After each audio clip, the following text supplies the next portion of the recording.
मुख्यमंत्री हेमंत सोरेन ने कोडरमा में आपकी योजना आपकी सरकार आपके द्वार कार्यक्रम में 286 करोड़ 12 लाख 94 रुपए की लागत से 513 योजनाओं का उद्घाटन किया। इस अवसर पर उन्होंने कहा, पहले बंद कमरों में योजनाएं बनती थी और वही समाप्ति हो जाती थी। लोगों को इन योजनाओं का लाभ मिलना तो दूर, जानकारी तक नहीं होती थी। लेकिन हमारी सरकार में अधिकारी तमाम योजनाओं को लेकर आपके दरवाजे पर जा रहे हैं।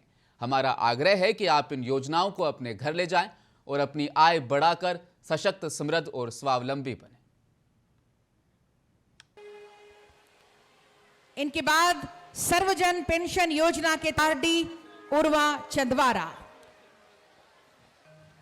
कुल 36 लाभुकों को 10,000 रुपए ब्याज मुक्त ऋण कर वैकल्पिक आजीविका से जोड़ा गया है। इस योजना के तहत कि पिछले साल हमने आपकी सरकार आपके द्वार कार्यक्रम चलाया था, जिसके माध्यम से लगभग 6,000 शिविरों को लगाया गया था और उन शिविर के माध्यम से लगभग 35-40 लाख आवेदन हमें प्राप्त हुआ था।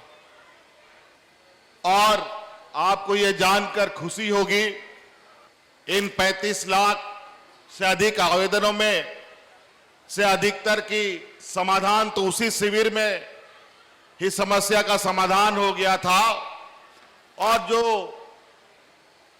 उस शिविर स्तर का समस्या नहीं था उसको जिला स्तर पर समाधान किया गया।